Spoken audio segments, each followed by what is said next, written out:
बिहार में विधानसभा चुनाव से पहले एनडीए में सीटों के बंटवारे को लेकर खींचतान तेज हो गई है।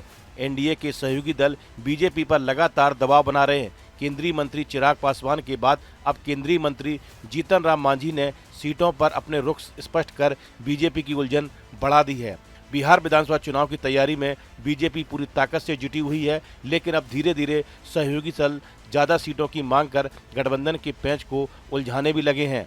चिराग पासवान को संतुष्ट करने की कोशिश में बीजेपी के रणनीतिकार अभी लगे ही थे कि केंद्रीय मंत्री जीतन राम मांझी की डिमांड ने बीजेपी के माथे पर बल डाल दिया है।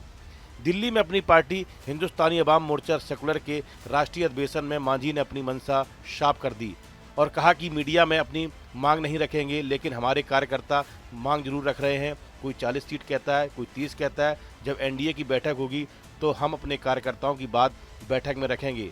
एनडीए की बैठक में सीटों की मांग रखने की बात कहते हुए कहा कि उतनी सीटें मिलनी चाहिए कि मान्यता मिल जाए। 7-8 सीटें मिलने और 6% वोट मिलने पर भी मान्यता मिल जाएगी, यानी कम से कम मांझी 20 सीट चाहते हैं।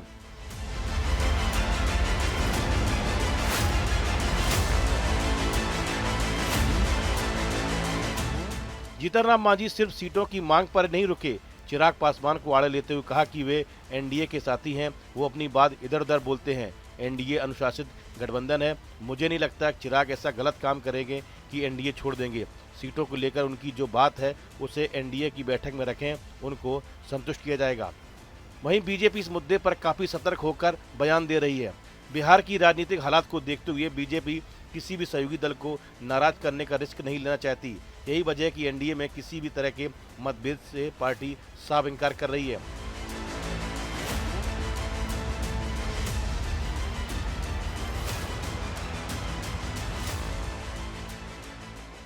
जनाधार के हिसाब से भले ही चिराग पासवान ने जीतन राम मांझी की पार्टी छोटी हो, लेकिन जातीय समीकरण की राजनीति में काफ़ी महत्व है। यही वजह है कि बीजेपी पॉलिटिकल इंजीनियरिंग को देखते हुए दोनों को संतुष्ट करने में जुटी हुई है और साथ ही पार्टी ने संकेत भी दिए कि जितनी सीटें ये लोग मांग रहे हैं उतनी सीटें नहीं मिलने वाली।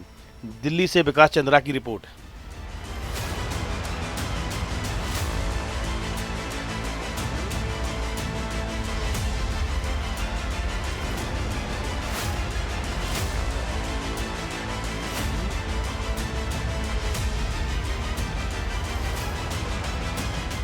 जहाँ भक्ति है हर शब्द में, कथाओं में छिपे हैं दिव्य रहस्य और ज्योतिष देता है जीवन को दिशा। धर्म से जुड़ी हर बातों को जानने के लिए हमारे चैनल स्तुति को सब्सक्राइब करें। चैनल पर जाने के लिए इस लिंक पर क्लिक करें।